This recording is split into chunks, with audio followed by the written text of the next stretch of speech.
देखिए day book is there.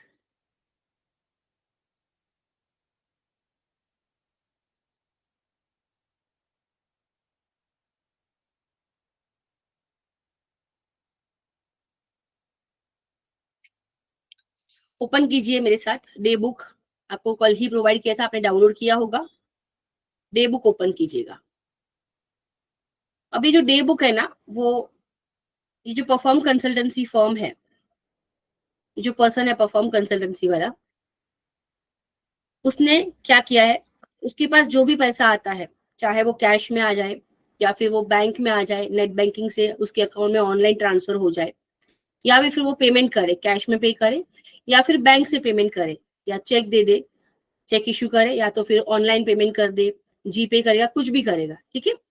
तो वो हर चीजों का अपने एक एक्सेल फाइल में रिकॉर्ड रखता है। नॉर्मली क्लाइंट्स ऐसे करते हैं। तो मैंने ऐसा एग्जांपल लिया है यहाँ पे कि ये क्लाइंट भी हमारा ऐसा है जो चीजों को रिकॉर्ड करता है, जिसमें वो अपनी रिसिट्स और पेमेंट्स को रिकॉर्ड करता है।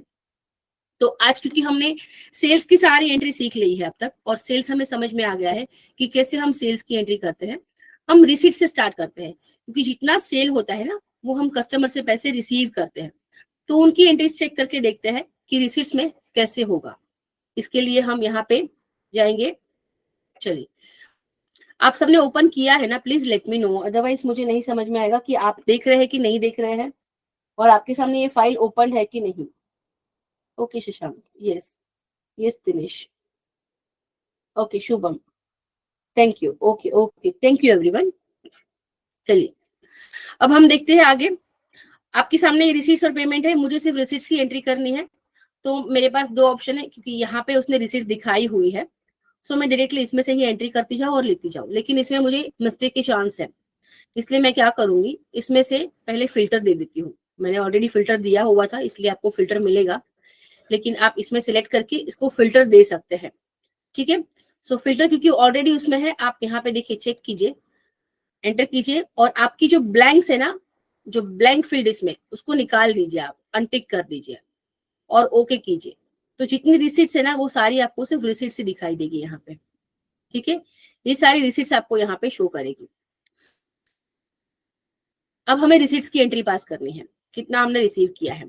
अब रिसीट की एंट्री पास करने के लिए हम नीचे अगर देखेंगे ना टैब्स, इसमें जितनी शीट्स है एक्सेल फाइल में, वो आप देखेंगे HDFC करंट अकाउंट, फिर HDFC सेविंग अकाउंट है, पेटी कैश है, फिर कुछ कैश पेमेंट्स उसने किए हैं तो उसका भी लिस्ट उसने बना के दिया है, और कुछ बैंक से एक्सपेंस किए होंगे तो उसका भी लिस्ट उसने बना के दिया है, ठीक है। तो HDFC बैंक करंट अकाउंट और HDFC सेविंग बैंक, इससे हमें पता चलता है कि इसके पास दो बैंक अकाउंट्स हैं, HDFC करंट भी है और HDFC सेविंग बैंक अकाउंट भी है, और वो पेटी कैश भी मेंटेन करता है। अब पेटी कैश क्या होता है वो मैं आपको एक्सप्लेन कर देती हूँ शॉर्ट में। कभी क्या होगा कि समझो मेरा ऑफिस है और डेली कुछ ना कुछ छोटे मोटे खर्चे होते रहते हैं, लाइक कुछ स्टेशनरी बाय कर लिया, कभी ट्रैवल कर लिया किसी स्टाफ ने, या फिर कहीं पे बाहर रेस्टोरेंट में उनको खाना पड़ा, कभी ऑडिट पे किसी को भेजा है तो उनके कुछ छोटे मोटे कन्वेंस वगैरह के खर्चे होते हैं। तो ये डेली बेस पे कुछ छोटे छोटे अमाउंट के एक्सपेंसेस होते हैं। तो मैं इतनी बिजी रहती हूँ कि मैं सबको नहीं देख सकती कि हाँ मेरे पास अभी 50,000 रुपीज है, तो उसमें से चलो तुमको 50 रुपीज चाहिए, तुमको 100 रुपीज चाहिए, तुमको 500 रुपीज चाहिए, ये लो मेरे पास से लो, ऐसा मैं नहीं कर सकती क्योंकि मैं खुद इतनी बिजी हूँ। सो मैंने एक अकाउंटेंट रखा है या फिर कैशियर रखा है, जिसको मैंने 50,000 रुपीज दे दिया कि ये लो, ये तुम्हारा पेटी कैश अमाउंट है, इसमें से जिसको जो अमाउंट चाहिए उतना दो, लेकिन सामने प्रूफ भी लो। तो सामने प्रूफ मतलब क्या, उसने अगर खाना खाया होगा रेस्टोरेंट में तो रेस्टोरेंट बिल होगा उसके पास, कहीं ट्रैवल किया होगा तो उसकी टिकट उसके पास होगी, तो वो एक प्रूफ होगा। और कुछ प्रूफ नहीं है, समझो कुछ चीजों का प्रूफ नहीं भी मिलता है, जैसे कि रिक्शा से ट्रैवल किया तो रिक्शा वाला कोई भी नॉइस नहीं देगा, राइट, लेकिन फिर भी वो खर्चा तो हुआ है, वो तो मुझे बुक करना ही है, इसीलिए उससे एक वाउचर बनवा लिया जाता है कि मैंने ट्रैवल पे, रिक्शा ट्रैवल पे या फिर रिक्शा फेयर इतना पे किया है, और उस वाउचर पे डिटेल ली जाती है। सो इसको बोलते हैं पेटी कैश, कि बड़ा बड़ा कैश का ट्रांजैक्शन जो है ना वो मैं करती हूँ, लेकिन छोटा कैश का ट्रांजैक्शन करने के लिए मैंने एक स्टाफ रखा है, उसको बोलते हैं पेटी कैशियर, और उस कैशियर को मैंने कुछ पैसा दे दिया है, और वो उसमें से छोटे छोटे खर्चे करते जाएगा, उसकी प्रूफ लेते जाएगा और जमा करेगा। जब मैं उससे हिसाब मांगूंगी तो मुझे प्रूफ के साथ वो दिखा देगा कि इतना खर्चा हुआ ट्रैवलिंग में, इतना खर्चा हुआ कन्वेंस में, और उसके बिल्स आपके सामने ये है। ठीक है, तो एक पेटी कैशियर अलग से होता है, और कैश मेंटेन करने के लिए मैं खुद हूं जो मैं मेंटेन करती हूँ। ये छोटे मोटे बिजनेस की बात है जहां पे हम इस तरह से कर सकते हैं। ठीक है, सो ये हो गया आपका HDFC बैंक अकाउंट का डिटेल, जिसमें उसने कितना रिसीव किया है, कितना पेमेंट किया है, वो दिखाया है। ये HDFC सेविंग बैंक का अकाउंट, जिसमें दिखाया कि इतना रिसीव और पेमेंट है। मैं ये फिल्टर निकाल देती हूँ सिलेक्ट ऑल करके, ताकि आपको दिखे। देखिए कितनी रिसीट्स है, कितनी पेमेंट है, वो सब आपको यहाँ पे शो कर रहा है। सिमिलरली यहाँ पे भी आपको ये सब शो करेगा अगर मैं ये फिल्टर निकाल देती हूँ। सिलेक्ट ऑल कर लिया, ओके कर लिया, तो आपको देखिए सारी रिसीट और पेमेंट दिख रही है। और पेटी कैश में भी मैंने ऐसे तो कोई फिल्टर दिया ही नहीं है, तो कुछ नहीं है इसमें। ठीक है, सो अकॉर्डिंगली हमें अभी रिसीट्स की एंट्री स्टार्ट करनी है, क्योंकि हमने सेल्स की एंट्री कर ली है। अब हमने सेल्स के सामने डेटर से पैसे मिलने लगेंगे, तो हमें रिसीट की एंट्री देखनी है, ताकि हम सेल्स के सामने उसको एडजस्ट करते करते समझ पाए कि लेजर में किस तरह से एडजस्टमेंट्स होते हैं। अब रिसीट की एंट्री पास करने के लिए मैंने फिल्टर दे दिया है, ब्लैंक वाली कॉलम्स को मैं निकाल देती हूँ, ताकि मेरे सामने सिर्फ रिसीट्स की एंट्री आए और मैं सिर्फ रिसीट की एंट्री कर पाऊँ। ठीक है, चलिए स्टार्ट करते हैं। ओपनिंग बैलेंस तो हमें नहीं लिखना होता है वैसे भी रिसीट्स की एंट्री में, क्योंकि ये ओपनिंग बैलेंस है।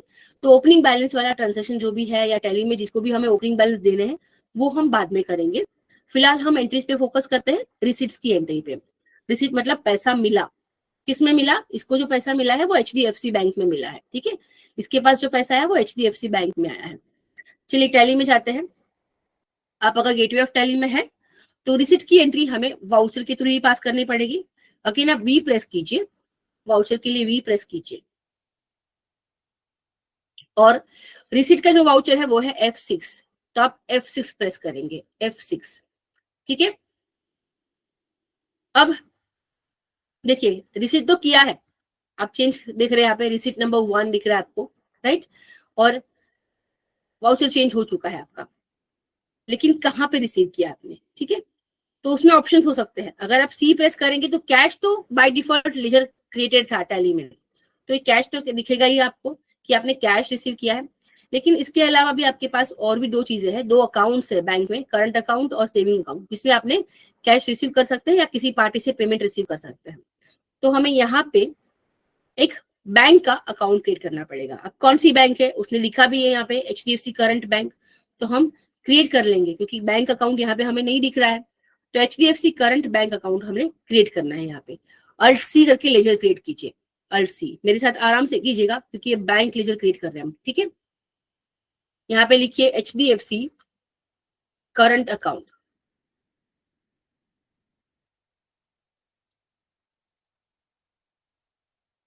और इसको हम डालेंगे under the head bank accounts. ठीक है, अगर आप वहां पे बैंक टाइप करेंगे आपके सामने 3 ऑप्शन आएंगे, bank account, bank OCC, bank OD। तो ये फिलहाल बैंक अकाउंट है। करंट अकाउंट जो होते हैं वो बैंक अकाउंट्स में ही आपको डालने हैं। ठीक है, तो बैंक अकाउंट, आपके पास अकाउंट नंबर वो सारी डिटेल्स अगर होगी है तो आप फिल कर सकते हैं उसको। फिलहाल तो नहीं है हमारे पास, देखिए कोई डिटेल उसने प्रोवाइड नहीं करी, सिर्फ यहाँ पे लिखा है इतना, इट इज दिस, क्या, HDFC बैंक करंट अकाउंट। ठीक है, तो फिलहाल हम उसमें कोई एंट्री नहीं करेंगे। जब उसका बैंक स्टेटमेंट हमारे पास आएगा तो उसमें से देख के हम इसकी डिटेल्स भी अपडेट कर देंगे। बैंक नेम तो अपने पास है HDFC। ठीक है, तो सिर्फ HDFC बैंक इंडिया ये सिलेक्ट करके एंटर कर दीजिए। ब्रांच वगैरह छोड़ देंगे इसको, HDFC करंट अकाउंट है, महाराष्ट्र एड्रेस नहीं पता है, और क्योंकि ये महाराष्ट्र का बंदा है डेफिनेटली महाराष्ट्र में ही होगा, इसको महाराष्ट्र ही रखते हैं। और GST नंबर हमारे पास अभी नहीं है, उसका जब आएगा तब डालेंगे, या फिर क्लाइंट से मांग लेंगे कि HDFC का GST नंबर क्या है जिसके बैंक में आपका अकाउंट है। ठीक है, सो एंटर कीजिए। GST नॉट स्पेसिफाइड नहीं स्पेसिफाई करना है, ठीक है, छोड़ दीजिए, वापस एंटर करिए, वो सेव हो जाएगा। ठीक है, फिर भी सेव होगा, आपने GST नंबर नहीं डाला है फिर भी सेव होगा, एंटर। चलिए, अब रिसीट में आपने लिख दिया है कि रिसीट तो हुआ है, HDFC करंट अकाउंट में रिसीव किया है। क्या रिसीव किया है, तो यहाँ पे आप देखेंगे शिवानी स्टील से 86,400 रुपीज रिसीव किया है। अब कब रिसीव किया है, 5 अप्रैल को। ठीक है, 5 अप्रैल को शिवानी स्टील से 86,400। चलिए, डेट चेंज करने के लिए F2, आप 5 अप्रैल एंटर करेंगे, मतलब 5.4। ठीक है, HDFC करंट अकाउंट आपने ये ऑलरेडी डाला हुआ है। शिवानी से आपने पैसा रिसीव किया, तो आप शिवानी एंटर कीजिए। और कितना रिसीव किया आपने? 86,400, तो अमाउंट लिख दीजिए 86,400,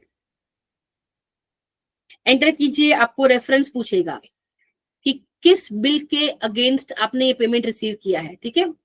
तो अगेंस्ट रेफरेंस में आप क्लिक कीजिए।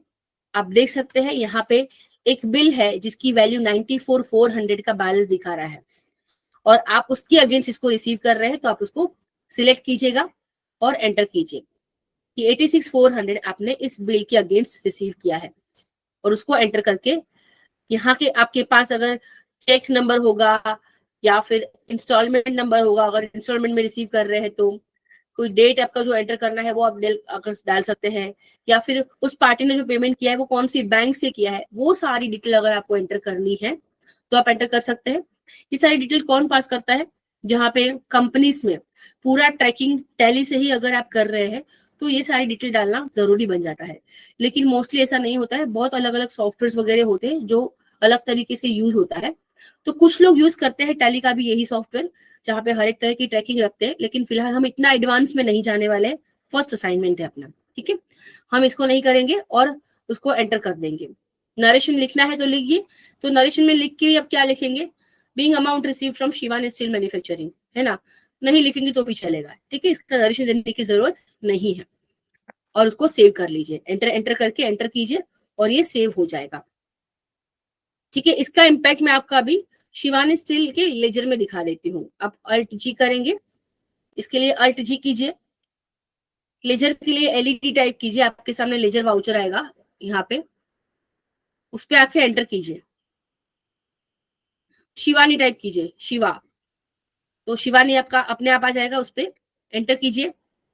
आप देखेंगे कि आपने जो सेल करी थी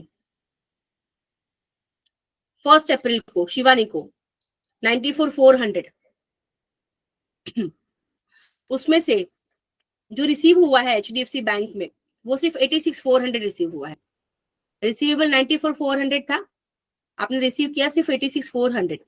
अगर आप टोटल भी नीचे देखेंगे ना तो आपको दिखेगा, देखिए डेबिट टोटल मतलब 94,400 रिसीवेबल था, क्रेडिट टोटल मतलब रिसीव किया 86,400। तो अभी भी बैलेंस बच रहा है 8,000 का। कम अमाउंट रिसीव किया है ना आपने, वो कम क्यों रिसीव किया है? आपको कुछ आइडिया आ रहा है अभी? एनीवन? इसने कम पेमेंट क्यों किया है? शिवानी ने कम पेमेंट क्यों किया है इतना? अब तक जितने कंसेप्ट हमने देखे, पेमेंट किया है। ग्रेट ग्रेट, यस, टीडीएस काट के इसने पेमेंट किए हैं, 8,000 का टीडीएस किया है, ठीक है। चलिए एंटर करेंगे, हम क्या कर रहे हैं, कंसल्टिंग फीस वो 80,000 है, और उस पे उसने 10% टीडीएस 8,000 का किया और उसके बाद पेमेंट किया, इसलिए जितना पेमेंट आया है वो 8,000 से डिफरेंस आ रहा है। तो चलिए अभी पेमेंट जब रिसीव किया हमने इसका, तभी पता चला कि टीडीएस करके पेमेंट किया, तो अभी हम टीडीएस की एंट्री इसको बुक कर लेते हैं। तो यहाँ पे डायरेक्टली हमें जाना है, ऑल्ट आई प्रेस करना है, क्योंकि मुझे यहाँ से ही वाउचर में एस्केप करके नहीं जाना, डायरेक्टली यहाँ से ही किसी वाउचर में जाके एंट्री पास करनी है। इसलिए मैं यहाँ पे ही किसी भी वाउचर पे, यहाँ पे मतलब सेल्स के वाउचर पे या फिर रिसीट के वाउचर पे, एनी वन ऑफ देम मैं जा सकती हूँ और ऑल्ट आई प्रेस करूंगी। तो मैं वाउचर में तो आ गई, लेकिन मुझे टीडीएस की एंट्री बुक करने के लिए जर्नल में जाना है, ठीक है। ये जो मेरे पास वाउचर ओपन हुआ है वो रिसीट का हुआ है, लेकिन मुझे जर्नल पास करने के लिए F7 प्रेस करना पड़ेगा। अब मैं F7 करके टीडीएस की एंट्री बुक कर लेती हूँ। सो टीडीएस की एंट्री क्या है? टीडीएस रिसीवेबल कितना था टीडीएस, उसने किया 8,000। और अब 2 में, यहाँ पे आपको अगर बाई दिख रहा है तो आप 2 लिखेंगे वहां पे और एंटर करके उस पर्सन का नाम लिखेंगे जिसने टीडीएस किया। तो शिवानी ने टीडीएस किया है तो शिवानी लिख दीजिए और 8,000, ठीक है। आप हो मेरे साथ, क्योंकि अभी आगे आपको वापस एडजस्टमेंट देखने हैं मेरे साथ फिर से। यहां तक रुक जाइए, आगे आगे मत जाइएगा, और अगर नहीं हुआ है तो मुझे बताइए, मैं वेट करती हूँ। ओके चलिए, फिर एंटर करेंगे, अगेंस्ट रेफरेंस आपको पूछेगा तो आपको एंटर करना है। अगर आप देखेंगे तो जो फर्स्ट बिल था उसकी जितनी वैल्यू है उसमें से अभी सिर्फ 8,000 का ही डेबिट बैलेंस दिखा रहा है, राइट, क्योंकि उतना ही अभी क्रेडिट करना बाकी था। बाकी तो जब पेमेंट उसने किया, शिवानी ने जो पेमेंट किया है 86,400, वो तो ऑलरेडी उस बिल के सामने एडजस्ट किया हमने रेफरेंस देके। अब सिर्फ 8000 एडजस्ट करना बाकी था जो टीडीएस का अमाउंट है, तो यहाँ पे भी हम वो सिलेक्ट करके एडजस्ट कर रहे हैं। ठीक है, तो यहाँ पे ये इनवॉइस को सिलेक्ट कर लीजिए एंटर करके। हमने ये एंट्री तो कर दी आपके साथ में जो उससे अमाउंट रिसीव हुआ, लेकिन ये दिखेगी किधर? ऑल्ट जी कीजिए आप, ऑल्ट जी, फिर ऊपर वहां पे एलईडी टाइप कीजिए। लेजर देखना है ना आपको, इसलिए लेजर का एलईडी टाइप कीजिए। लेजर, तो नीचे आपको थर्ड या फोर्थ ऑप्शन मिलेगा लेजर वाउचर करके। Ledger voucher, ledger wise breakup cost, ledger wise breakup cost centre. चलिए मैं दिखाती हूँ आपको। ऑल्ट जी किया, फिर आपने यहाँ पे एलईडी टाइप किया, तो नीचे देखिए आपको यहाँ पे लेजर वाउचर दिख रहा है। ठीक है, अब यहाँ पे एंटर कीजिए आप, और आपको जिसका लेजर देखना है, शिवानी का देखना है, राइट, क्योंकि शिवानी से पेमेंट रिसीव किया था आपने, तो आप शिवानी का लेजर चेक कीजिए। उसके लिए आपको एसएच टाइप करेंगे तो एसएच वाले जितने भी नाम होंगे ना सामने आ जाएंगे। अभी फिलहाल शिवानी का एक ही है, एंटर कीजिए उसमें और आपको ये लेजर दिख जाएगा। ओके उत्कर्ष? जी मैम ठीक है, यहाँ तक आ गया। ग्रेट ग्रेट, ठीक है। ठीक है, अपने आपको प्लीज अनम्यूट कीजिए। इसके बाद कंट्रोल प्लस आई दबा के एंट्री करनी है हमें। सॉरी, ये टीडीएस वाली एंट्री के लिए कहाँ जाना था? कंट्रोल प्लस आई में? हाँ कंट्रोल, सॉरी ऑल्ट आई करना है, कंट्रोल नहीं, ऑल्ट आई। और वहां पे आप वाउचर देखिए, मैं आपको फिर से दिखा देती हूँ एंट्री। वाउचर कौन सा आपका ओपन हुआ है? जर्नल नहीं हुआ, ओपन होगा। मैं दिखाती हूँ फिर से, अल्ट आई F7 करेंगे तो जर्नल आएगा, और उसमें फिर टीडीएस की एंट्री पास कर दीजिए। बाकी सबने आई होप मेरे साथ टीडीएस की एंट्री पास करी हुई है। ये TDS receivable 8000 to Shivani steel manufacturing 8000।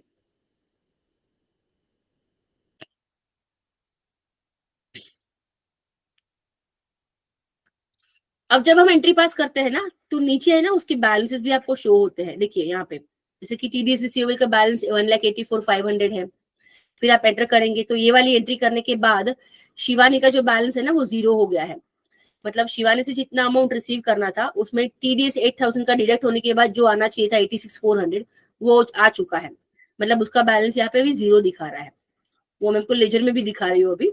लेकिन ये छोटी छोटी चीजें आपके ध्यान में आएगी कि यहाँ पे भी हम बैलेंस दिखा रहा है ये, और यहाँ से भी हम चेक कर सकते हैं कि 8000 की एंट्री पास करने के बाद अब शिवानी के लेजर में कोई बैलेंस नहीं बचा, मतलब उससे अभी कोई रिसीवेबल अमाउंट नहीं है। ठीक है, चलिए इसको सेव कीजिए इस एंट्री को, और देखिए अभी आपका डेबिट और क्रेडिट, यहाँ पे क्लोजिंग बैलेंस है 0, कोई बैलेंस नहीं दिख रहा है, क्योंकि जितना डेबिट में रिसीवेबल था उतना रिसीव हो चुका।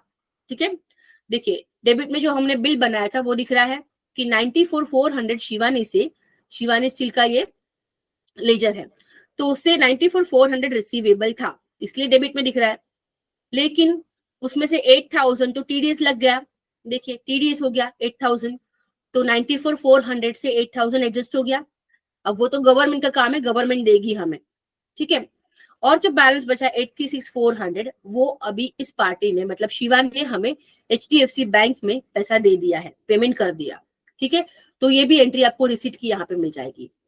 तो इसमें शिवानी के लेजर में आप देख सकते हैं, देखिए सेल्स की एंट्री है, जर्नल की एंट्री है टीडीएस को एडजस्ट करने के लिए, टीडीएस बुक करने के लिए, और रिसिट की एंट्री है जितना अमाउंट हमने शिवानी से रिसीव किया है, और जितना सेल हुआ उसके सामने टीडीएस और पेमेंट भी एडजस्ट हो गया। तो अब बैलेंस आपको 0 दिख रहा है, अभी इसका कोई बैलेंस नहीं है शिवानी से, अभी हमें कोई रिसीवेबल अमाउंट नहीं बचेगा। ठीक है, तो अगर मैं बैलेंस शीट में आपको इसका दिखा दूंगी ना, अल्ट जी करते हैं और बैलेंस शीट में जाते हैं। बैलेंस शीट में एंटर करें, करंट एसेट में जाएंगे ना तो आपको सारे डेटर्स दिखेंगे, लेकिन शिवानी नहीं दिखेगा। देखिए शिवानी यहाँ पे नहीं दिखेगा, क्यों? क्योंकि उससे अभी कोई पैसा लेना ही नहीं है।